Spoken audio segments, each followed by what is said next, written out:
नमस्कार, news night में आप सभी का स्वागत है। मैं हूं आपके साथ आरेंद्र। दूरदर्शन परिवार की ओर से आप सभी को दशहरा विजयदशमी की बहुत बहुत शुभकामनाएं। और दशहरे के मौके पर प्रधानमंत्री नरेंद्र मोदी आज हिमाचल प्रदेश पहुंचे तो विश्व प्रसिद्ध कुल्लू दशहरे में भी वो शामिल हुए। प्रधानमंत्री ने हिमाचल प्रदेश को हजारों करोड़ रुपए की विकास सौगातें भी सौंपी हैं।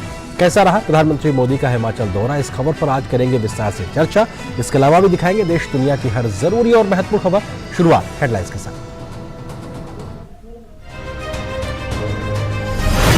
प्रधानमंत्री नरेंद्र मोदी ने हिमाचल प्रदेश के बिलासपुर में 3,650 करोड़ रुपए से अधिक की विकास परियोजनाओं का किया उद्घाटन और शिलान्यास। बेहतर स्वास्थ्य सुविधाओं के लिए एम्स की दी सौगात। राज्य में चिकित्सा पर्यटन की अपार संभावनाओं का किया जिक्र। कहा, डबल इंजन सरकार ने हिमाचल को विकास के नए आयाम पर पहुंचाया।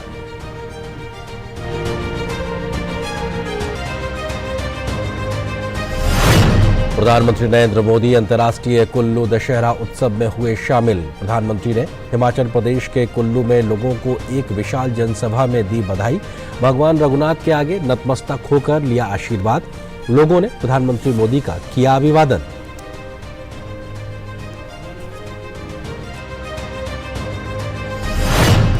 केंद्रीय गृह मंत्री अमित शाह ने कहा, जम्मू कश्मीर में पारदर्शी तरीके से होंगे चुनाव। बारामूला में एक रैली को किया संबोधित। कहा, प्रधानमंत्री के सुशासन से जम्मू कश्मीर का हुआ विकास, रोजगार के अवसर हुए पैदा। केंद्रीय गृह मंत्री ने राज्य में 70 साल से सत्ता में रहने वाले सियासी दलों पर साधा निशाना। केंद्रीय गृह मंत्री अमित शाह ने श्रीनगर में छठी पातशाही गुरुद्वारा का किया दौरा।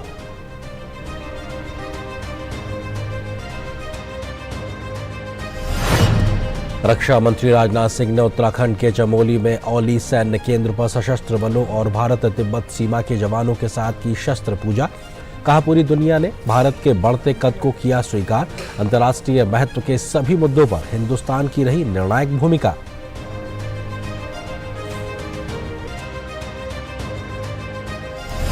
संघ प्रमुख डॉक्टर मोहन भागवत ने देश में जनसंख्या नियंत्रण पर व्यापक नीति बनाने की वकालत। कहा, बिना भेदभाव के सभी पर सख्ती से लागू हो नीति। कहा, सार्वजनिक पारिवारिक मामलों में निर्णय लेने की प्रक्रिया में महिलाओं को समान अवसर दिए जाएं। सरसंघ चालक ने नागपुर में संघ के विजयदशमी कार्यक्रम के दौरान की शस्त्र पूजा।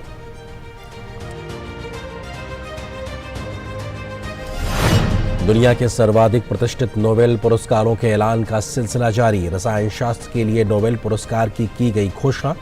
2 अमेरिकी वैज्ञानिकों कैरोलिन आर वेरेटोजी और के वेरी शार्पलेस और डेनमार्क के एक वैज्ञानिक मार्टिन मेलडॉप को संयुक्त रूप से रसायन शास्त्र का मिला नोबेल पुरस्कार।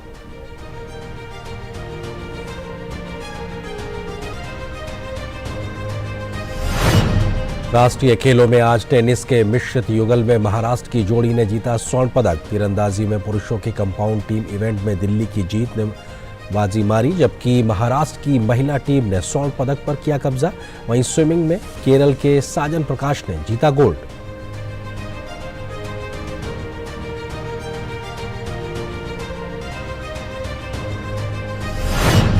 और देश भर में हर्षोल्लास के साथ मनाया जा रहा है असत्य पर सत्य की विजय का त्योहार दशहरा।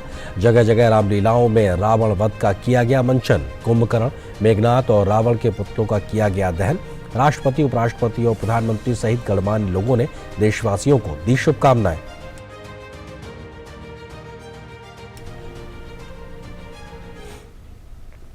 तो आप देख रहे थे इस वक्त की सुर्खियां। खबरों पर डालते हैं विस्तार से नजर। प्रधानमंत्री नरेंद्र मोदी ने हिमाचल प्रदेश के बिलासपुर में 3,650 करोड़ से अधिक की विकास परियोजनाओं की आज सौगात दी है। बिलासपुर में एम्स के अलावा गवर्नमेंट हाइड्रो इंजीनियरिंग कॉलेज का उद्घाटन किया है। साथ ही मेडिकल डिवाइस पार्क और राष्ट्रीय राजमार्ग 105 के एक खंड के चौड़ीकरण की आधारशिला भी प्रधानमंत्री ने आज रखी है।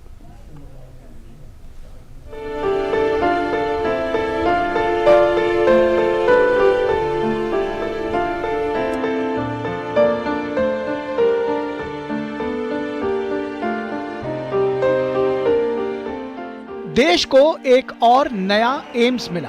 हिमाचल प्रदेश के बिलासपुर में प्रधानमंत्री नरेंद्र मोदी ने एम्स का उद्घाटन कर पहाड़ी राज्य को शिक्षा और स्वास्थ्य की दोहरी सौगात दी। 1,470 करोड़ रुपए की लागत से बना अस्पताल राज्य के जनजातीय और दुर्गम जनजातीय क्षेत्रों के लोगों के लिए वरदान बनकर आया है। पर्यावरण अनुकूल होने के कारण बिलासपुर के एम्स को प्रधानमंत्री ने ग्रीन एम्स का नाम दिया। एम्स के अंदर भी ये ग्रीन एम्स के नाम से जाना जाएगा। पूरी तरह पर्यावरण प्रेमी एम्स, प्रकृति प्रेमी एम्स। हिमाचल का एक पक्ष और है जिसमें यहां विकास की अनंत संभावनाएं छुपी है। ये पक्ष है मेडिकल टूरिज्म का। आज भारत मेडिकल टूरिज्म को लेकर दुनिया का एक बहुत बड़ा आकर्षण केंद्र बन रहा है। जब देश और दुनिया के लोग हिंदुस्तान में मेडिकल ट्रीटमेंट के लिए आना चाहेंगे तो यहां का प्राकृतिक सौंदर्य इतना बढ़िया है कि वे यहां आएंगे। एक प्रकार के उनके लिए आरोग्य का लाभ भी होगा और पर्यटन का भी लाभ होने वाला है। हिमाचल प्रदेश को आज कुल 3,650 करोड़ रुपए की विकास परियोजनाओं की सौगात मिली। बंदला में 140 करोड़ रुपए की लागत से बना गवर्नमेंट हाइड्रो इंजीनियरिंग कॉलेज राज्य में पन बिजली परियोजनाओं के लिए प्रशिक्षित कामगारों की कमी को पूरा करने का काम करेगा। नालागढ़ में मेडिकल डिवाइस पार्क की आधारशिला रखे जाने से आने वाले दिनों में चिकित्सा उपकरणों के तेजी से निर्माण में मदद मिलेगी। प्रधानमंत्री ने राज्य में बेहतर कनेक्टिविटी के लिए राष्ट्रीय राजमार्ग 105 पर पिंजौर से नालागढ़ तक करीब 31 किलोमीटर लंबे खंड को 4 लेन का बनाने की परियोजना की आधारशिला रखी। आज हिमाचल की सड़कों को चौड़ा करने का काम भी चारों तरफ चल रहा है। हिमाचल में इस समय कनेक्टिविटी के कामों पर लगभग 50,000 करोड़ रुपए खर्च किए जा रहे हैं। पिंजौर से नालागढ़ हाईवे के 4 लेन का काम जब पूरा हो जाएगा तब औद्योगिक क्षेत्र नालागढ़ और बद्दी को तो लाभ होगा ही।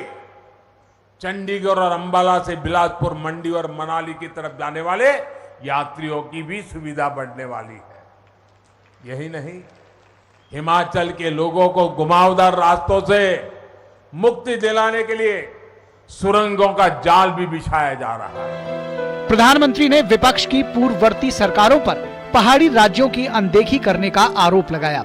देश के पहाड़ी प्रदेशों में मूल सुविधाएं तक सबसे अंत में कई वर्षों के इंतजार के बाद पहुंचती थी।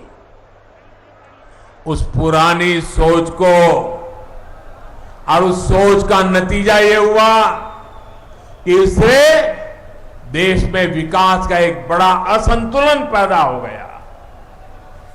इस वजह से देश का एक बड़ा हिस्सा, वहां के लोग असुविधा में, अभाव में रहे। स्वास्थ्य के क्षेत्र में हिमाचल प्रदेश को पिछले 8 साल में 8 नए मेडिकल कॉलेज और अब आधुनिक सुविधाओं से लैस एम्स मिला है।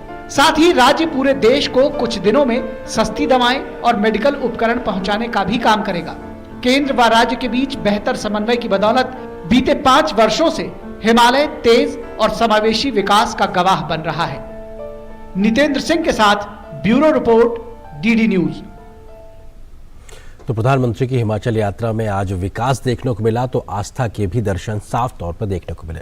प्रधानमंत्री नरेंद्र मोदी कुल्लू के ढालपुर मैदान में अंतर्राष्ट्रीय कुल्लू दशहरा महोत्सव में शामिल हुए। ये दशहरा आज से लेकर 11 अक्टूबर तक मनाया जाएगा।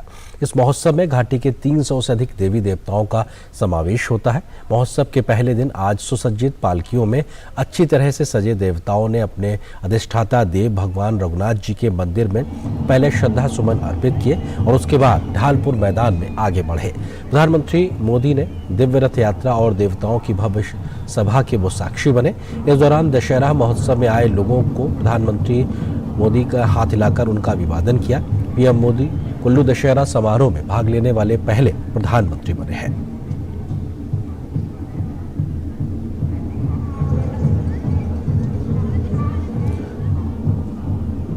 तो कुल्लू दशहरा में शामिल होने वाले देश के पहले प्रधानमंत्री के तौर पर नरेंद्र मोदी जब पहुंचे तो हजारों की संख्या में लोग वहां मौजूद थे।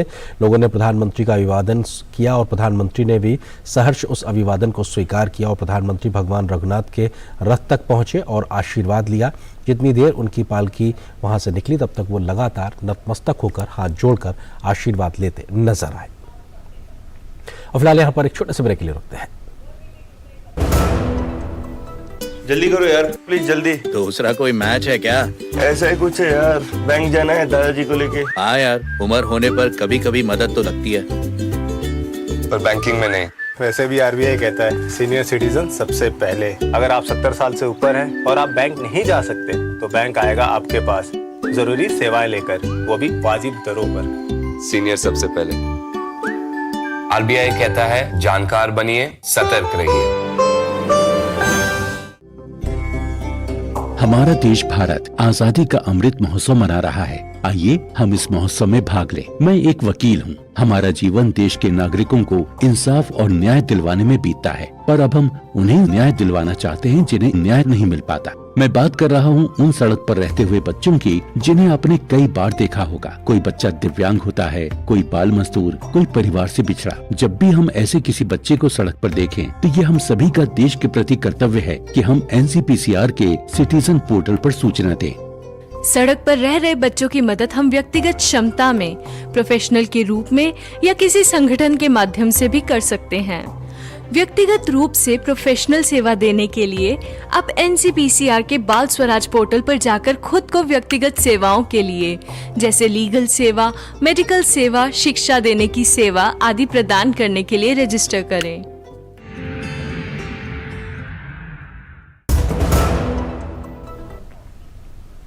और ब्रेक के बाद रुक करते कुछ और महत्वपूर्ण खबरों की ओर। अपने 3 दिन के दौरे पर कश्मीर पहुंचे गृह मंत्री अमित शाह ने कहा कि जल्द ही कश्मीर में जनता की सरकार चुनी जाएगी। बारामूला में जनसभा को संबोधित करते हुए गृह मंत्री ने कहा कि राज्य के युवा यहां की तकदीर लिखेंगे। अमित शाह ने जम्मू कश्मीर में कई विकास परियोजनाओं की शुरुआत भी की, जिसमें जल शक्ति, सड़क निर्माण, शहरी विकास, स्वास्थ्य एवं शिक्षा के साथ साथ ऊर्जा परियोजनाएं भी शामिल है। गृह मंत्री ने श्रीनगर के एक गुरुद्वारे में जाकर मत्था भी टेका। अपने 3 दिवसीय जम्मू कश्मीर दौरे के तीसरे दिन बुधवार को केंद्रीय गृह मंत्री अमित शाह ने केंद्र शासित प्रदेश को विकास की कई सौगातें दी तो राज्य में हो रहे बड़े बदलाव का जिक्र भी किया। उन्होंने बारामूला में एक विशाल जनसभा को संबोधित किया और इस मौके पर उन्होंने पूर्व की सरकारों पर जमकर निशाना साधा। बदहाली के लिए 3 परिवारों को जिम्मेदार ठहराया। अमित शाह ने कहा कि जिन्होंने यहाँ 70 साल राज किया वे पाकिस्तान से बात करने की सलाह देते हैं, लेकिन सरकार का स्पष्ट मत है कि सिर्फ युवाओं से बात की जाएगी। मुझे सलाह देते हैं, जिन्होंने 70 साल तक यहाँ राज किया वो लोग सलाह देते हैं पाकिस्तान से बात करो। मेरा स्पष्ट मत है, मैं पाकिस्तान से बात करना नहीं चाहता। मेरे बारामूला के गुर्जर, पहाड़ी और बकरवाल भाइयों बहनों को बात करना चाहता। मैं कश्मीर के युवाओं को बात करना चाहता। जरा खुली नजर से, खुले दिमाग से सोचिए, जिन्होंने दहशतगर्दी फैलाई इसने कश्मीर का क्या भला किया है। आज पूरे देश के सभी राज्य आगे बढ़ रहे हैं, कश्मीर को भी वो रेस के अंदर आना है। अमित शाह ने कहा कि जैसे ही चुनाव आयोग का मतदाताओं की सूची बनाने का काम खत्म होगा, पूरी ताकत से यहाँ पर चुनाव कराए जाएंगे, जिसके बाद जनता की सरकार यहाँ शासन करेगी। उन्होंने कहा कि पहले के परिसीमन में 3 परिवारों के लोग ही चुनकर आते थे, लेकिन चुनाव आयोग ने जो परिसीमन किया है उसमें जनता के नुमाइंदे ही शासन करेंगे। मोदी मॉडल क्या कर रहा है? 56,000 करोड़ के इन्वेस्टमेंट को जमीन पर उतारकर मेरे बारामूला के युवाओं को रोजगारी देने का काम ये नरेंद्र मोदी मॉडल कर रहा है। युवाओं के लिए गुपकार मॉडल में क्या है? पत्थर है, बंद कॉलेज है, हाथ में मशीन गन है। नरेंद्र मोदी मॉडल में क्या है? IIM है, IIT है, एम्स है, निफ्ट है, नीट है। युवा को पढ़ाई लिखाई चाहिए अब्दुल्ला साहब, युवा के हाथ में पत्थर नहीं चाहिए। बारामूला की विशाल जनसभा में शामिल होने से पहले गृह मंत्री ने श्रीनगर में शीर्ष अधिकारियों के साथ सुरक्षा पर समीक्षा बैठक की। इसमें जम्मू कश्मीर के उपराज्यपाल मनोज सिन्हा के अलावा CRPF, BSF के DG समेत तमाम आला अधिकारी मौजूद रहे। इस बैठक में आर्टिकल 370 हटने के बाद के हालात पर गृह मंत्री ने सुरक्षा के बारे में जानकारी हासिल की और चुनौतियों से निपटने के लिए निर्देश दिए। अमित शाह ने अपने दौरे के तीसरे दिन केंद्र शासित प्रदेश को हजारों करोड़ रुपए के विकास की भी तमाम योजनाओं की सौगात दी।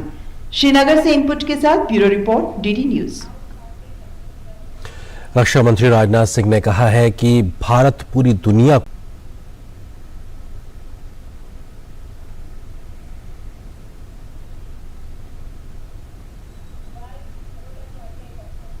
जब भी फुर्सत मिलती है मैं जवानों के बीच उनसे मिलने के लिए और उनसे बातचीत करने के लिए जाता हूं। यह पर्व ऐसा पर्व है जिस दिन शस्त्रों की पूजा होती है। दुनिया के किसी देश में शस्त्रों की पूजा नहीं होती, लेकिन भारत दुनिया का अकेला देश है जहां शास्त्रों की भी पूजा होती है और शस्त्रों की भी पूजा होती है। यह देश आपको भारत की जो सर्वोच्च निधियां हैं उनमें एक बहुत ही महत्वपूर्ण निधि यदि किसी को मानता है तो हमारे भारत की सेना के जवानों को मानता है। रक्षा मंत्री राजनाथ सिंह ने कहा कि गलवान में जो हुआ उसमें सेना ने करिश्मा दिखाया है। जहां तक भारत के चरित्र का प्रश्न है तो भारत ने आज तक ना तो दुनिया के किसी देश पर आक्रमण किया है और ना ही किसी देश की 1 इंच जमीन पर कब्जा किया है, लेकिन अगर हमें कोई आंख दिखाने की कोशिश करेगा तो भारत उसे माफ नहीं करेगा। गलवान में जो कुछ भी हुआ, हमारे सेना के जवानों ने जो करिश्मा दिखाया कि आपने पासा पलट दिया है, मैं आप सबको अपनी तरफ से बधाई देना चाहता हूं। आपके गलवान में जो आपके द्वारा करिश्माई काम किया गया। जहां तक भारत के चरित्र का प्रश्न है, भारत ने आज तक न तो दुनिया के किसी देश पर कभी आक्रमण किया है और न दुनिया के किसी देश की 1 इंच जमीन पर कभी भारत ने कब्जा किया है। लेकिन यह बात भी सच है यदि हमको कोई आंख दिखाने की कोशिश करेगा तो भारत किसी भी सूरत में उसे माफ भी नहीं करेगा। हर साल की तरह आज भी दशहरे के मौके पर राष्ट्रीय स्वयंसेवक संघ के स्थापना दिवस पर मुख्य कार्यक्रम नागपुर में आयोजित किया गया। संघ प्रमुख डॉक्टर मोहन भागवत ने इस मौके पर तमाम समसामयिक विषयों पर अपनी बात सामने रखी। उन्होंने देश में जनसंख्या नियंत्रण पर व्यापक नीति की वकालत की तो महिला सशक्तिकरण पर भी जोर दिया। उन्होंने भारत की दुनिया में बढ़ती साख का जिक्र किया तो रक्षा के क्षेत्र में आत्मनिर्भरता की ओर बढ़ रहे भारत के कदमों की सराहना की। इस कार्यक्रम में पहली बार मुख्य अतिथि के तौर पर 2 बार एवरेस्ट फतेह कर चुकी संतोष यादव भी मौजूद रहीं। राष्ट्रीय स्वयंसेवक संघ के सरसंघचालक डॉक्टर मोहन भागवत ने कहा कि देश में जनसंख्या नियंत्रण पर व्यापक नीति बननी चाहिए और बिना भेदभाव के सभी पर सख्ती के साथ लागू की जानी चाहिए। नागपुर के रेशम बाग स्थित मैदान पर संघ के विजयादशमी कार्यक्रम को संबोधित करते हुए भागवत ने कहा कि भारत सहित दुनिया के कई देशों को जनसंख्या असंतुलन का परिणाम भुगतना पड़ा है। उन्होंने कहा कि सीमावर्ती क्षेत्रों में घुसपैठ और अन्य माध्यमों से जनसंख्या असंतुलन पैदा करने का प्रयास किया जाता है। जनसंख्या की एक समग्र नीति बने, वो सब पर समान रूप से लागू हो, एक बार बनने के बाद किसी को छूट न मिले और समाज इसको स्वीकार कर ले, इसलिए उसके लिए मन बनाकर उसको लाया जाए, इसकी आवश्यकता है। महिला सशक्तिकरण पर प्रकाश डालते हुए संघ प्रमुख ने कहा कि पुरुष और महिला परस्पर पूरक हैं और समाज में उनकी हिस्सेदारी 50-50% है। उन्होंने महिलाओं को सार्वजनिक पारिवारिक मामलों में निर्णय लेने की प्रक्रिया में समान अवसर दिए जाने की वकालत की। संपूर्ण समाज का संगठन करना है तो संख्या की दृष्टि से आधा भाग हमारे समाज का मातृशक्ति का है, उसकी उपेक्षा नहीं की जा सकती। उनको भी सशक्त करना पड़ेगा। हमारे यहां उनको माता मानते हैं, वत्सलता उनका गुण है, जगत जननी के रूप में उनकी कल्पना करते हैं। सरसंघचालक मोहन भागवत ने दुनिया में भारत की बढ़ती प्रतिष्ठा की सराहना की और कहा कि राष्ट्रीय सुरक्षा के मामले में भारत स्वावलंबी होता जा रहा है। हमारी प्रतिष्ठा दुनिया में बढ़ गई है, हमारी विश्वासार्हता बढ़ गई है। जिस प्रकार से हमने श्रीलंका के संकट में उसकी सहायता की, यूक्रेन के भूमि पर अमेरिका और रशिया की जो लड़ाई हो रही है उसमें अपने देश के हित को ध्यान में रखते हुए और जागतिक मानवता के हित को भी कम न करते हुए जिस प्रकार की भूमिका हमने रखी, हमारी बात सुनी जा रही है, हमारा वजन बढ़ रहा है, हमको बड़ा आनंद होता है। राष्ट्रीय सुरक्षा के मामले में हम उत्तरोत्तर सफल होते चले जा रहे हैं और स्वावलंबी होते चले जा रहे हैं। संघ प्रमुख मोहन भागवत ने कहा कि हिंदू समाज में अगर कुछ अप्रिय होता है या कोई गलती करता है तो हिंदू समाज पर स्पष्ट रूप से बोलता है। इससे पहले राष्ट्रीय स्वयंसेवक संघ के सरसंघचालक मोहन भागवत ने परंपरागत शस्त्र पूजा की। इसके अलावा संघ के स्वयंसेवकों ने पथ संचलन में भाग लिया। कार्यक्रम में मुख्य अतिथि के रूप में 2 बार माउंट एवरेस्ट फतह करने वाली महिला पर्वतारोही संतोष यादव उपस्थित रहीं। केंद्रीय मंत्री नितिन गडकरी और महाराष्ट्र के उप मुख्यमंत्री देवेंद्र फडणवीस उपस्थित रहे। गौरतलब है कि सन 1925 में विजयादशमी के दिन ही आरएसएस की स्थापना हुई थी।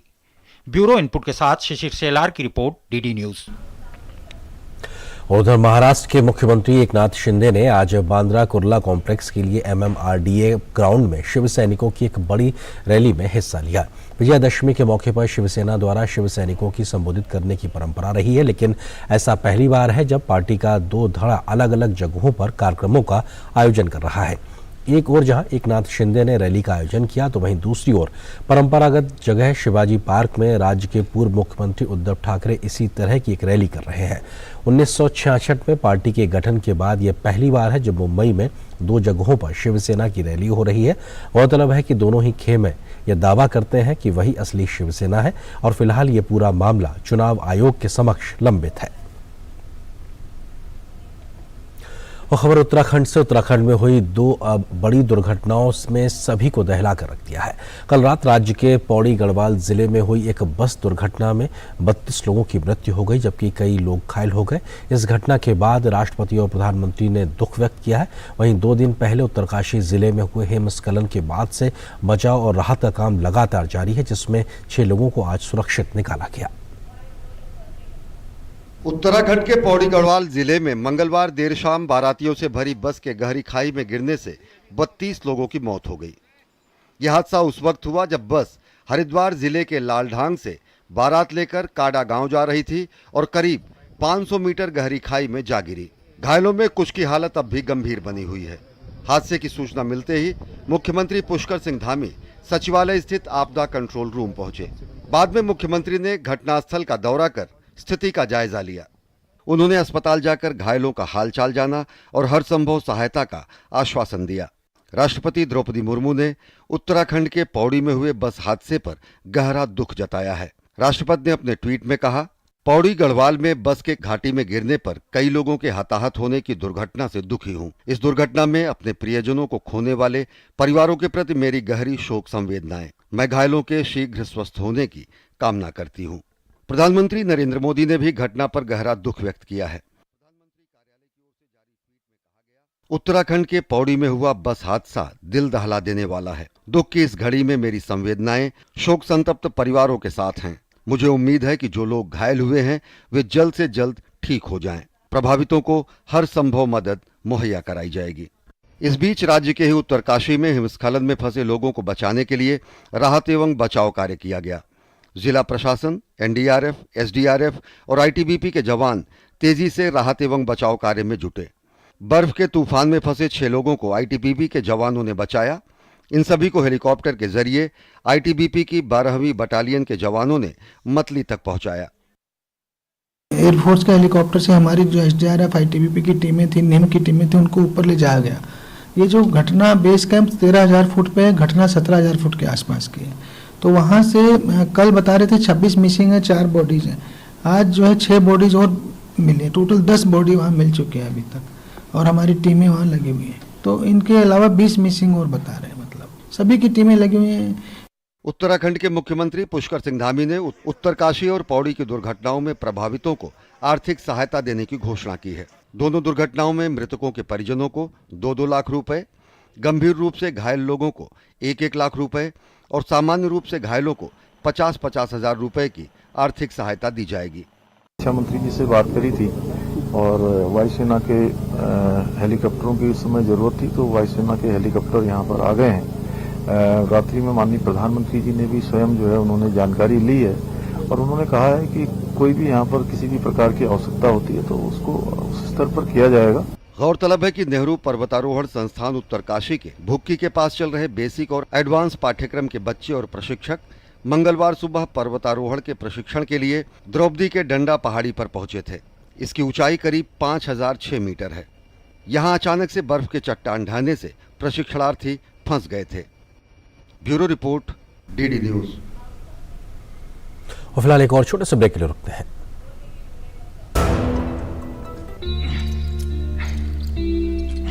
Got it. सोचिए, अगर असल जिंदगी में ऐसी हालत हो तो कितनी मुश्किलें होती हैं, लेकिन शुक्र है बैंकिंग के लिए नहीं। अगर आपकी उम्र 70 साल से अधिक हो या आप दिव्यांग हो तो बैंक आपको कुछ जरूरी बैंकिंग सुविधाएं घर बैठे बैठे दे सकता है। आरबीआई कहता है, जानकार बनिए, सतर्क रहिए।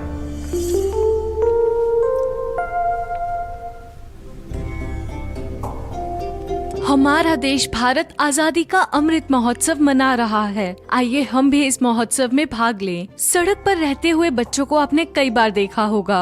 कोई बच्चा दिव्यांग होता है, कोई बाल मजदूर, कोई परिवार से बिछड़ा। जब भी आप ऐसे किसी बच्चे को सड़क पर देखें तो ये आपका देश के प्रति कर्तव्य है कि आप NCPCR के सिटीजन पोर्टल पर सूचना दें। देश के नव निर्माण में अपना योगदान देने के लिए सड़क पर रह रहे बच्चों को काउंसलिंग की सेवा, मेडिकल सेवा या किसी भी प्रकार की मदद पहुंचाने के लिए NGO, CSO, higher education, technical institute, colleges एवं यूनिवर्सिटीज, फाउंडेशन, सोसाइटी, ट्रस्ट सब NCPCR के बाल स्वराज पोर्टल पर खुद को संगठन या संस्था के रूप में रजिस्टर करें। ये बच्चे ही देश का भविष्य हैं और देश के भविष्य की रक्षा करना आपका और हमारा कर्तव्य है।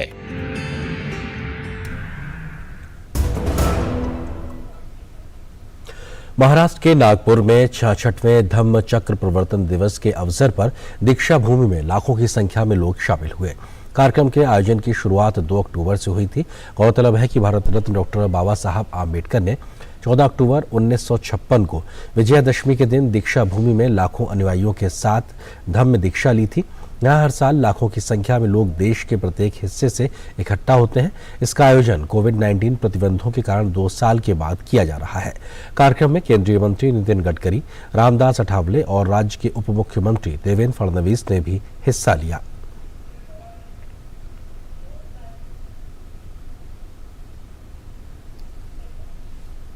और बात विज्ञान को सम्मान की। दुनिया के सर्वाधिक प्रतिष्ठित नोबेल पुरस्कारों के ऐलान का सिलसिला लगातार जारी है। बुधवार को रसायन शास्त्र के लिए नोबेल पुरस्कार की घोषणा की गई। 2 अमेरिकी वैज्ञानिकों कैरोलिन आर बेर्टोजी और के बैरी शार्पलेस और एक डेनमार्क के वैज्ञानिक मार्टिन मेलडॉप को संयुक्त रूप से रसायन शास्त्र का नोबेल पुरस्कार दिया गया है। इन वैज्ञानिकों को क्लिक केमिस्ट्री और बायो ऑर्थोगोनल केमिस्ट्री के विकास के लिए यह पुरस्कार मिला है।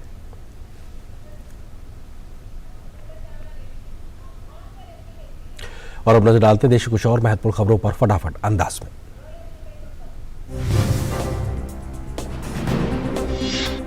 अंतर्राष्ट्रीय नौकरी रैकेट का शिकार होने के बाद म्यांमार के म्यावडी इलाके में फंसे 13 भारतीयों को बचा लिया गया है।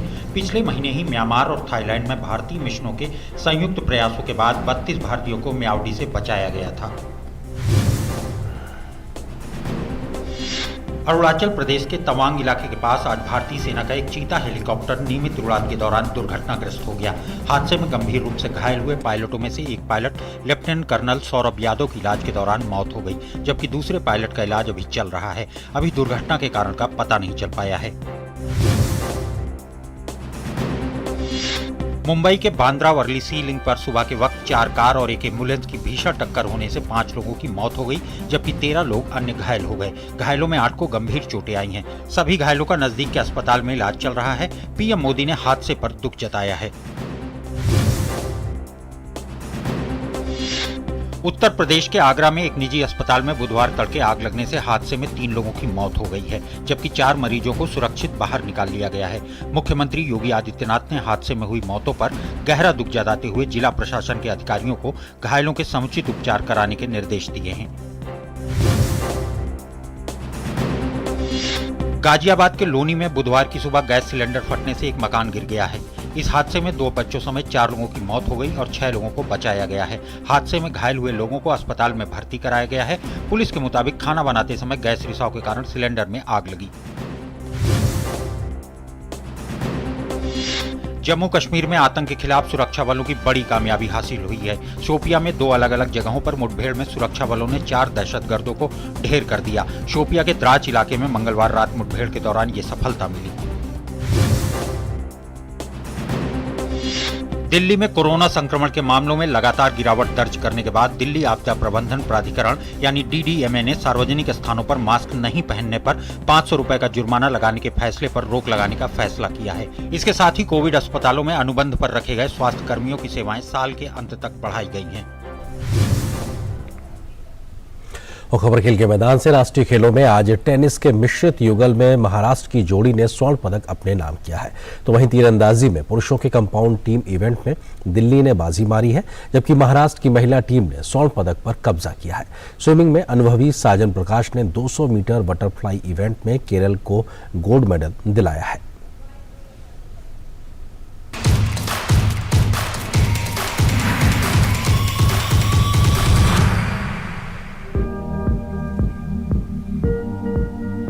गुजरात में चल रहे राष्ट्रीय खेलों में आज टेनिस के मिश्रित युगल में महाराष्ट्र की जोड़ी ने स्वर्ण पदक पर कब्जा जमाया। आज खेले गए फाइनल मुकाबले में महाराष्ट्र के ऋतुजा भोसले और अर्जुन ने कर्नाटक की जोड़ी को हराकर पदक अपने नाम किया। वहीं तीरंदाजी में पुरुषों के कंपाउंड इवेंट में दिल्ली की टीम ने गोल्ड मेडल पर कब्जा किया। दिल्ली ने पंजाब को हराकर यह पदक अपने नाम किया। वहीं पंजाब को रजत पदक से संतोष करना पड़ा।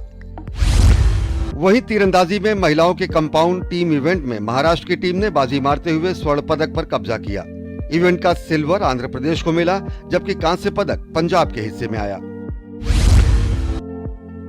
तीरंदाजी में महिलाओं के एकल कंपाउंड का स्वर्ण पदक महाराष्ट्र की अदिति गोपीचंद स्वामी ने जीता, जबकि दिल्ली की प्रगति ने रजत और यूपी की साक्षी ने कांस्य पदक पर कब्जा किया।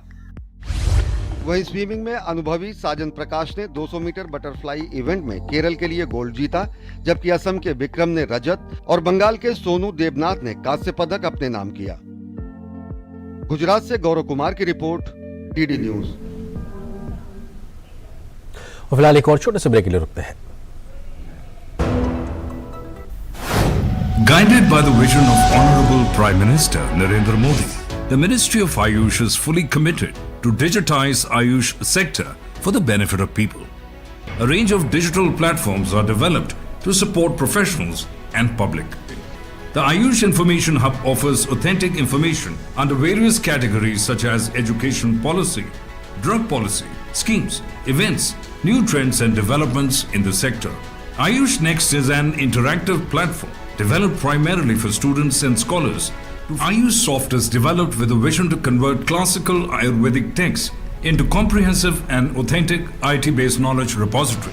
In this phase, Ayurvignana, an Ayurvedic encyclopedia, and Shabdanidhi, a glossary of Ayurvedic terminology, have been made available for Ayurveda fraternity. Ayush GIS has been developed for mapping of facilities under categories such as health facilities, colleges, doctors, students. It is a matter of great pride that these platforms have been launched by the Honorable Prime Minister.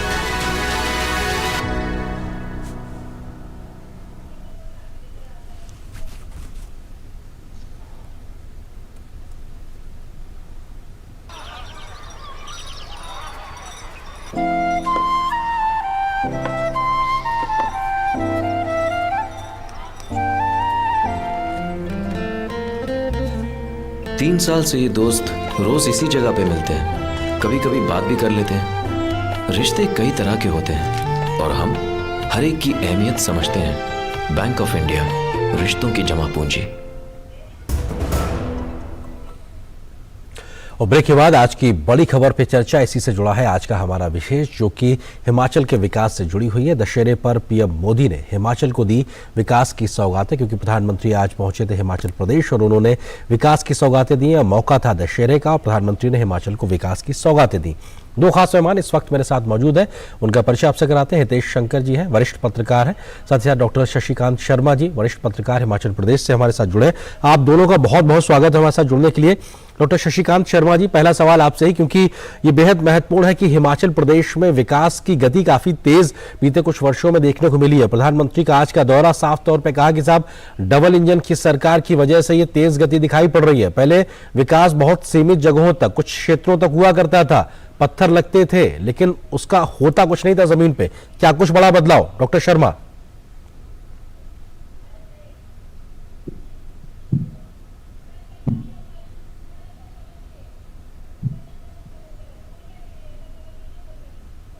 उद्घाटन हुआ है बिलासपुर में, जो प्रधानमंत्री श्री नरेंद्र मोदी ने किया है, उसका अगर आप देखें तो 2017 में खुद प्रधानमंत्री नरेंद्र मोदी ने इसका शिलान्यास किया था। और बहुत कम प्रोजेक्ट ऐसे होते हैं कि जो बिल्कुल निर्धारित समय में पूरे हो जाए, और यह भी एक बहुत बड़ा चुनौती थी सरकार के सामने कि इस प्रोजेक्ट को टाइम पर पूरा किया जाए। इसमें दो तरह की चुनौतियां थी। एक तो भौगोलिक चुनौती थी, जिसमें कि इस पहाड़ी स्थान पर इतनी बड़ी भवन का निर्माण करना था और एक बहुत बड़े अस्पताल का, एक मतलब नेशनल स्तर के एक इंस्टीट्यूट का निर्माण बहुत बड़ी चुनौती थी। उसके अलावा जो यहाँ पर फैकल्टी थी, क्योंकि पहाड़ी और दुर्गम क्षेत्रों में आमतौर पर बड़े विशेषज्ञ डॉक्टर जो है वो नौकरी करने के लिए आना नहीं चाहते। बड़े शहरों तक विशेषज्ञ डॉक्टर की सेवाएं मिलती हैं, लेकिन इस तरह के इलाकों में लोग आना नहीं चाहते। तो एक तरह से इस अस्पताल को बनाने के बाद चलाना बहुत बड़ी चुनौती थी। लेकिन सरकार ने बड़ी सफलता से 2017 में, जैसे प्रधानमंत्री जी ने इसका शिलान्यास किया था, आज इसका जब उद्घाटन उन्होंने किया तो यहाँ पर 150 बेड का एक इसमें यहाँ पर एडमिशन की एक सुविधा के साथ इसका उद्घाटन किया। बहुत सारी फैकल्टी यहाँ ज्वाइन कर चुकी है, उसके अलावा करने वाली है, कुछ अगली फैकल्टी ज्वाइन करने वाली है। ओपीडी सर्विसेज यहाँ शुरू हो गई है, ट्रॉमा सेंटर और आपातकालीन सेवाएं यहाँ शुरू। किसी एम्स जैसे संस्थान को लाना तो आसान है, घोषणा करता तो आसान है, लेकिन धरातल पर उसे शुरू करना सच में एक बहुत बड़ी चुनौती थी, जिसे कि इस सरकार ने पूरा करके दिखाया है जी। ये मुझे लगता है बहुत बड़ी सफलता है कि एम्स को न केवल बनाया गया है, भवन को बनाया गया, बल्कि उसे शुरू भी कर दिया गया है। बिल्कुल, ये बहुत महत्वपूर्ण है और अपने आप में ये तथ्य भी हितेश जी बहुत महत्वपूर्ण है कि 2017 में शुरुआत होती है और 2022 में उसका एक तरीके से उद्घाटन हो जाता है। ऐसे उदाहरण हाल फिलहाल तो देखने को मिल रहे हैं, लेकिन पहले बहुत होते नहीं थे। हितेश जी, किस तरीके से आप देखते हैं हिमाचल में बढ़ती डबल इंजन की सरकार से विकास की रफ्तार? आरेंद्र जी, मैं इसमें एक पक्ष और जोड़ूंगा। एक भौगोलिक परिस्थिति है, राजनीतिक स्थिति तो थी, इसके साथ कोरोना के कारण, कोरोना महामारी के कारण जो अड़चन आई, सब चीजें ठप थी। उसके बावजूद बड़ी खराब स्थितियां कितनी भी रही, मगर काम की रफ्तार नहीं रुकी। और संयोग से अभी 2-4 रोज पहले मैं हिमाचल से ही लौटा हूं, मुख्यमंत्री जी से बात करके। मैं वहां के विकास की उन्होंने पटकथा कैसे लिखी, जो आप डबल इंजन की सरकार कह रहे हैं, अगर इसको आप समझें तो ये खाली कहने की बात नहीं है। मैं 2-3 चीजें इसमें कहूंगा कि जब डबल इंजन कहते हैं तो हिमाचल उसका विशेष तौर पर सबसे बड़ा उदाहरण हो सकता है। वहां क्या किया कि केंद्र की योजनाओं से जो लोग छूट रहे थे उनको साथ में जोड़ने के लिए और योजनाएं राज्य सरकार लेकर आई। जैसे उज्ज्वला योजना है, अगर उज्ज्वला योजना से कोई छूट गया तो उसके लिए गृहिणी सुविधा योजना के नाम से 3,25,000 घरेलू गैस कनेक्शन बांटे गए हैं। इसी तरह से जो स्टार्टअप की बात है, कौशल विकास की बात है, हिमाचल में स्वावलंबन योजना को शुरू किया गया और इसके लिए 600 करोड़ रुपए से ज्यादा का निवेश हुआ है। बीपीएल परिवारों के लिए बहुत सारा काम हुआ है और कुछ अनूठे काम मुझे लगता है इस राज्य में हुए हैं जिसकी चर्चा पूरे देश में होनी चाहिए। और खाली इसलिए नहीं कि हिमाचल इस समय चुनाव की दहलीज पर है, मैं समझता हूँ सुशासन के और एक सेंसिटिव गवर्नमेंट जैसे होती है, गंभीर बीमारी के कारण अगर कोई दूसरे पर आश्रित है तो उनकी मदद के लिए भी आप एक अटेंडेंट रख सकते हैं। ये योजना हिमाचल में पहली बार शुरू हुई है और इस समय 20,000 से ज्यादा हिमाचल में जरूरतमंद जो हैं वो इसका लाभ ले रहे हैं। मुझे लगता है कि एक छोटे राज्य ने थोड़े समय में विकास की एक बहुआयामी तस्वीर देश के सामने रखी है और हिमाचल इस मामले में उदाहरण है देश के साथ। जी हितेश जी, आपसे अगला सवाल समझना चाहूंगा कि प्रधानमंत्री ने इस बात का भी जिक्र किया कि कैसे मेडिकल टूरिज्म के लिहाज से भी अपार संभावनाएं हिमाचल प्रदेश में है, क्योंकि आबो हवा हो और इस प्रकार की नई व्यवस्थाएं जो आकार ले चुकी हैं, इनके माध्यम से कैसे अपार संभावनाएं खुलती हैं हिमाचल के लिए? इसे समझना हो तो पहला आज का जो एम्स है, ये जो एम्स है इसे सामान्य अस्पतालों से कुछ आपको अलग समझना पड़ेगा। जो लोग हिमाचल की भौगोलिकी को समझते हैं तो ये ऐसा एक अस्पताल है वहां जो बना है, पहले लोगों के पास सुविधा नहीं थी मगर करीब आधे राज्य की जरूरतें ये एम्स पूरा करेगा। और बिलासपुर के अलावा मंडी है, हमीरपुर है, वो सीधे सीधे इससे लाभान्वित हो रहे हैं। इसके अलावा लाहौल स्पीति और कुल्लू है, वहां अब बेहतर स्वास्थ्य सुविधाएं मिल पाए उसका रास्ता बन गया है और बिलासपुर एम्स उसमें मतलब आप नोडल सेंटर की तरह से काम करेगा।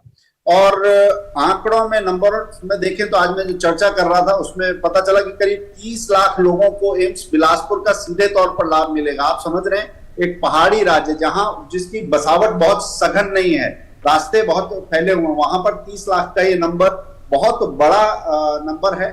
और साथ ही में पिंजौर और नालागढ़ वाला जो रास्ता है उसकी भी हम आगे मुझे लगता है बात करनी चाहिए, क्योंकि स्वास्थ्य सुविधाओं के साथ जो इंफ्रास्ट्रक्चर का काम है अब कड़ियां जुड़ रही हैं। और मैं मानता हूं कि ये तय बात है कि अगले 5 साल में आप हिमाचल की वो तस्वीर देखेंगे जो पिछले 75 साल में दिखाई नहीं। जी, बहुत महत्वपूर्ण बात हितेश जी आपने कही। यही सवाल मैं डॉक्टर शर्मा तक लेके जाता हूं कि कड़ियां जुड़ रही हैं और ढांचागत विकास के साथ साथ कनेक्टिविटी पे बहुत ज्यादा फोकस है। ये भी अपने आप में दिखाता किस तेज रफ्तार से हिमाचल में एक विकास की बयार दिखाई पड़ रही है। डॉक्टर शर्मा, आपको लगता है कि जिस प्रकार से सड़कों का जाल बिछाया जा रहा है, इन्वेस्टमेंट को आगे लाने के लिए डिवाइस पार्क का जिक्र हो, मेडिकल डिवाइस पार्क का जिक्र हो, जिसका शुरुआत होने जा रही है, इसमें हजारों करोड़ का निवेश आएगा और स्थानीय स्तर पर रोजगार भी पैदा होंगे, किस प्रकार का एक बड़ा आर्थिक गतिविधि का केंद्र बनने के लिए भी हिमाचल तैयार दिखाई पड़ रहा है?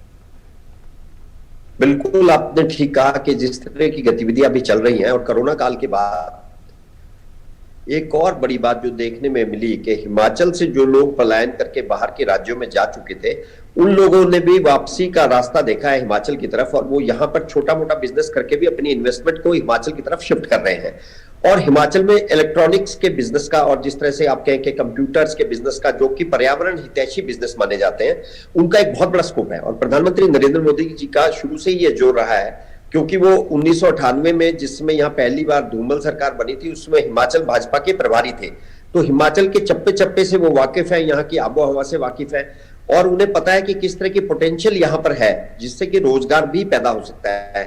तो जिस तरह से मेडिकल टूरिज्म की बात उन्होंने की है, उनका जो मकसद है वो कई बार ये कहते रहे हैं और पहले भी वो अक्सर ये कहा करते थे कि हिमाचल को सीमेंट इंडस्ट्री जैसे उद्योगों की तरफ नहीं जाना चाहिए जो पर्यावरण के खिलाफत करते हैं। उन्हें चाहिए कि वो मेडिकल टूरिज्म जैसे या पर्यटन, धार्मिक पर्यटन की तरफ लोगों को आकर्षित करने के लिए काम करें। तो जो मेडिकल टूरिज्म का उनका कंसेप्ट है वो बिल्कुल सीधा है। जैसे केरल में जिस तरह से आयुर्वेदिक टूरिज्म के नाम पर मेडिकल टूरिज्म चल रहा है, प्रधानमंत्री मोदी जी की सोच है कि हिमाचल के जो इस तरह के इलाके हैं जहां पर नेचुरोपैथिक इंस्टीट्यूट स्थापित किए जा सकते हैं या आयुर्वेदिक इंस्टीट्यूट स्थापित किए जा सकते हैं जो लोगों को स्वास्थ्य की दृष्टि से बहुत ही फायदेमंद साबित हो सकते हैं, ऐसे इंस्टीट्यूट यहाँ खोले जाएं। और एलोपैथिक चिकित्सा पद्धति के अलावा जो पारंपरिक चिकित्सा पद्धति है उनको विकास करने के लिए इस प्रदेश का लाभ उठाया जाए। उनका मानना है कि अगर मेडिकल टूरिज्म को यहाँ शुरू किया जाता है तो देश से ही नहीं बल्कि विदेशों से भी लोग यहाँ इसी तरह आएंगे, क्योंकि नेचुरोपैथी के साथ साथ आयुर्वेदिक जो चिकित्सा पद्धति है वो बिल्कुल हिमाचल की आबो हवा से मैच करती है। और गर्मियों के दौरान जिसमें यहाँ बहुत सारे लोग टूरिस्ट जो यहाँ आते हैं वो एक तरह से यहाँ आकर रहना चाहेंगे और स्वास्थ्य लाभ भी लेना चाहेंगे। जी हितेश जी, आपको लगता है कि किस तरीके से एक अपार संभावनाओं का जिक्र जब प्रधानमंत्री करते हैं तो उसमें साफ तौर पे इस बात का भी दिखाई पड़ता है कि जो तमाम केंद्रीय योजनाएं हैं वो हिमाचल में बहुत तेजी से जमीन पर उतरती हैं, चाहे जल जीवन मिशन की बात हो, शौचालय निर्माण की बात हो, आयुष्मान योजना के लिहाज से बात हो या अन्य प्रकार की जो योजनाएं, आपको लगता है कि उस लिहाज से भी राज्य सरकार कहीं ना कहीं एक तरीके से बेहतर काम कर रही है, जिसका जिक्र प्रधानमंत्री ने अपने संबोधन में भी किया? देखिए, मैं कहूंगा कि 6 योजनाएं हैं जिन्होंने खास तौर पर हिमाचल की तस्वीर बदली है और बाकी राज्यों के मुकाबले। जैसे मैंने स्वावलंबन योजना की बात की, गृहिणी सुविधा योजना की बात की। हिमाचल ऐसा पहला राज्य बना है जहां हर घर में घरेलू गैस का कनेक्शन है। देश की राजधानी दिल्ली में भी ये अभी तक संभव नहीं हुआ है, मगर हिमाचल में ये हुआ है। उसके अलावा जो सहारा योजना है वो बहुत बड़ी योजनाएं है, हिम केयर योजना है और आयुष्मान के साथ जो काम कर रही है, इन सब योजनाओं ने एड ऑन का काम किया है। फिर जो इस राजमार्ग की बात है, मैं एक बात खास तौर से कहना चाहूंगा जी, हिमाचल की एक ताकत थी उसकी उपज। जैसे कश्मीर और हिमाचल पूरे देश में और विदेश में भी जो सेब का खपत है और उसका निर्यात भी है वो यहीं से होता था, मगर पेरिशेबल गुड्स रास्ते में खराब हो जाते हैं, सेब सड़ जाते हैं। अच्छी सड़कें नहीं होंगी तो माल पहुंचेगा कैसे, उपज, फसल, ऑर्गेनिक प्रोडक्ट्स कैसे पहुंचेंगे। अभी जो ये 4 लेन का जो हाईवे बना है, राजमार्ग बना है, 13 किलोमीटर इसका हिस्सा है जो पिंजौर से, वो हरियाणा से आएगा। और हरियाणा की आप सप्लाई चेन जानते हैं, सबसे मजबूत सप्लाई चेन से इस समय हिमाचल जुड़ जाएगा। और बद्दी है, बरोटी वाला है, नालागढ़ है, ये सारा जो इंडस्ट्रियल एरिया है, कॉरिडोर है, वो सप्लाई चेन से एक बहुत बड़ी से जुड़ने वाला है। इसके साथ ही जो 350 करोड़ रुपए का मेडिकल डिवाइस पार्क है, आप ये देखिए बद्दी में मेडिकल इंडस्ट्री पहले दवाओं की मैन्युफैक्चरिंग, इलेक्ट्रॉनिक्स की है ही, इसके साथ ही ये मेडिकल डिवाइस पार्क आने के बाद भी केवल मेडिकल टूरिज्म नहीं, मुझे लगता है देश का एक मेडिकल हब बनने की दिशा में अग्रसर राज्य है हिमाचल। जी, और शशिकांत जी, महत्वपूर्ण चीज ये भी है कि आज दशहरे का मौका और प्रधानमंत्री कुल्लू दशहरा में शामिल होने के लिए पहुंचे, और ये पहली बार है कि जब प्रधानमंत्री वहां शामिल हुए। ये महज एक आस्था का विषय ही नहीं, बल्कि हिमाचल के साथ प्रधानमंत्री का लगाव भी दिखाता है कि उनका इस प्रकार का इस मौके पे जाना विकास के साथ साथ आस्था का एक संयोग भी दिखाई पड़ रहा है। बिल्कुल आपने ठीक कहा, क्योंकि यह उनकी व्यक्तिगत आस्था है जो यहाँ के देवी देवताओं के साथ उनकी जुड़ी हुई है। और जैसा कि मैंने कहा कि जब वो हिमाचल के प्रभारी थे तब भी वो कुल्लू दशहरा और कुल्लू के देवी देवताओं में एक आस्था रखते थे। और यहाँ के लोगों को भी इस बात का पता है कि प्रधानमंत्री नरेंद्र मोदी की आस्था यहाँ के देवी देवताओं के साथ बहुत सीधे तौर पर जुड़ी हुई है। और अगर आप देखें आज के इस कार्यक्रम में उन्होंने कोई भाषण नहीं दिया, कोई संबोधन नहीं किया, सिर्फ एक भक्त के तौर पर, एक श्रद्धालु के तौर पर उन्होंने अपनी एक उपस्थिति दर्ज कराई। और जहां उन्होंने नमन करके यहाँ के देवी देवताओं को हाथ जोड़कर नमन किया, वहीं उन्होंने एक रिक्वेस्ट की कि उन्हें सुरक्षा कारणों की वजह से अगर ये इजाजत मिल जाती है कि वो जो कुल्लू दशहरे का ऐतिहासिक रथ है, जिसे कि खींचकर जब चलाया जाता है और कुल्लू दशहरे का शुभारंभ होता है, तो प्रधानमंत्री की इच्छा थी कि वो उस रथ में जाकर, जो कि वो पारंपरिक एक यहाँ की संस्कृति का हिस्सा है, वहां जाकर देवता को वहां पर प्रणाम करें। तो प्रधानमंत्री के इस आग्रह को जब उन्होंने यह इच्छा व्यक्त की, तो एसपी जी ने स्थानीय पुलिस अधिकारियों से बात करके बहुत जल्दी एक छोटा सा कॉरिडोर बनाया। और यह शायद देश में पहली बार ऐसा हुआ होगा कि प्रधानमंत्री जिस मंच पे थे वहां से सीधे भीड़ में उतरे और उतरकर वो सीधे देवी देवताओं के उस रथ के पास गए जो भगवान रघुनाथ का रथ था। वहां जाकर उन्होंने उसमें मौजूद लोगों के साथ, जो पुजारी थे उनके साथ फोटो खिंचवाई और उन्होंने प्रणाम किया और अपनी जिस तरह की श्रद्धा के तौर पर, एक श्रद्धालु के तौर पर कुल्लू दशहरे में आने का जो उनका मकसद था, वो उसे पूरा करने के बाद वापस मंच पर लौट गए जी। तो इसे स्थानीय लोगों ने बहुत पसंद किया और स्थानीय लोगों को यह भी लगा कि प्रधानमंत्री यहाँ सिर्फ राजनीति करने के लिए ही नहीं आए, बल्कि वो एक श्रद्धा और जिस तरह से उनके मन में यहाँ के देवी देवताओं के प्रति एक आस्था है और उनका जो विश्वास है भगवान के प्रति, उसको मजबूत करने के लिए वो यहाँ आ जाए। और उन्होंने अपनी तरफ से पूरी श्रद्धा पूर्वक दर्शन करने के बाद वो यहाँ से वापस रवाना हुए। हितेश जी, आपकी कोई राजनीति कुल्लू के मन से नहीं हुई। बिल्कुल। हितेश जी, आपको लगता है कि प्रोटोकॉल पर आस्था भारी और प्रधानमंत्री तमाम प्रोटोकॉल को तोड़कर आस्था के चलते वहां रघुनाथ जी के रथ तक गए, उसमें एक तरीके से उन्होंने वहां आशीर्वाद भी लिया? देखिए, मैं एक बात कहूंगा, राजनीतिज्ञों में कई बार बनावट दिखती है, मगर प्रधानमंत्री नरेंद्र मोदी जी का जब भी आध्यात्मिक कनेक्ट की बात होती है, आप चाहे गंगा आरती देखें, चाहे कुल्लू के दशहरा में शामिल होना देखें, चाहे नवरात्रि में उनके उपवास देखें, वो इस देश की संस्कृति, इसकी परंपरा और अध्यात्म से शक्ति प्राप्त करने का जो मंत्र है उसे साध कर चलते, कोई बनावट नहीं है, ये जीवन शैली है उनकी। और जिस तरह से उनका अध्यात्म से संबंध है उसी तरह से समाज से भी समरस है। कहीं पर भी वो आपको किसी बच्चे का वर्ग नहीं पूछेंगे, किसी बच्चे को सहलाते खिलाते दिख जाएंगे, लोगों से उनका हालचाल पूछते हुए मिल जाएंगे, पुराने लोगों से खैर खबर ले लेते हैं, वो अधिकारियों से भी उसी तरह से मिलते हैं। तो मुझे लगता है कि ये जो उनकी सहजता है ये ओढ़ी हुई नहीं है और ऐसा राजनीतिज्ञों में कम दिखता है, विलक्षण है ये। बिल्कुल, ये अपने आप में विलक्षण, और ये पहला मौका था कि जब कुल्लू दशहरा में देश का प्रधानमंत्री पहुंचा और आस्था का सैलाब भी वहां पे दिखाई पड़ा। बहुत बहुत शुक्रिया दोनों मेहमानों का हमारे साथ जुड़ने के लिए। डॉक्टर शर्मा आपका, हितेश शंकर जी आपका हमारे साथ जुड़ने के लिए, इस विषय पर विस्तार से बात करने के लिए शुक्रिया दोनों का। और फिलहाल यहाँ पर एक और छोटे से ब्रेक के लिए रुकते हैं, और ब्रेक फिलहाल हम नहीं लेंगे, उससे पहले एक खबर आपको दिखाते हैं जो कि दशहरा से ही जुड़ी हुई है। दशहरा का त्यौहार देश भर में मनाया जा रहा है। इस दिन जगह जगह रामलीलाओं में रावण वध का मंचन किया जाता है। इसके साथ ही रावण, मेघनाथ और कुंभकर्ण के पुतलों का दहन भी किया जाता है। देखिए इस रिपोर्ट को। देश भर में असत्य पर सत्य और बुराई पर अच्छाई की जीत के प्रतीक विजयादशमी का त्योहार मनाया जा रहा है। हिंदू धर्म में दशहरे के त्योहार का विशेष महत्व होता है। देश भर में इस दौरान रामलीलाओं में रावण वध का मंचन किया जाता है। और जगह जगह मेघनाथ, कुंभकर्ण और रावण के पुतलों का दहन किया जाता है। इस दिन भगवान राम ने रावण का वध कर बुराई पर अच्छाई की जीत हासिल की थी। इस प्रकार ये पर्व भारत की सांस्कृतिक एकता का उदाहरण है। दिल्ली के प्रसिद्ध रामलीला परेड ग्राउंड में दशहरे का उत्सव विशेष रूप से मनाया गया। श्री धार्मिक लीला कमेटी द्वारा आयोजित रामलीला में इस बार उपराष्ट्रपति जगदीप धनखड़ मुख्य अतिथि के रूप में शामिल हुए। केरल में विजयादशमी को बच्चों के पठन पाठन की शुरुआत यानी विद्यारंभम के दिन के रूप में मनाया जाता है। सैकड़ों बच्चों ने केरल में विजयादशमी के अवसर पर अक्षर ज्ञान का आरंभ किया। इस अवसर पर धार्मिक व शैक्षणिक संस्थानों, धर्मार्थ संगठनों और सांस्कृतिक प्रतिष्ठानों द्वारा सार्वजनिक समारोहों में विद्यारंभम अनुष्ठान का आयोजन किया गया। विजयादशमी के अवसर पर पश्चिम बंगाल के कोलकाता में महिलाओं ने एक दूसरे के साथ सिंदूर खेला उत्सव मनाया। मैसूर दशहरा उत्सव नवरात्रि से शुरू होकर 10 दिनों तक मनाया जाता है। 10वें दिन विजयादशमी पर देवी चामुंडेश्वरी की मूर्ति को एक भव्य जुलूस में ले जाया जाता है, जिसमें लाखों लोग शामिल होते हैं। यहाँ का दशहरा विश्व भर में प्रसिद्ध है। मैसूर के दशहरे का इतिहास मैसूर नगर के इतिहास से जुड़ा है, जो विजयनगर साम्राज्य के समय में शुरू होता है। Bureau report, DD news. तो देश भर में असत्य पर सत्य की जीत के पर्व के तौर पर दशहरा को मनाया जा रहा है। आप सबको एक बार फिर से दशहरा पर्व की बहुत बहुत शुभकामनाएं। इसी के साथ न्यूज नाइट के आज के अंक में बस इतना है, लेकिन डीडी न्यूज पर खबरों का सफर लगातार जारी रहेगा। नमस्कार।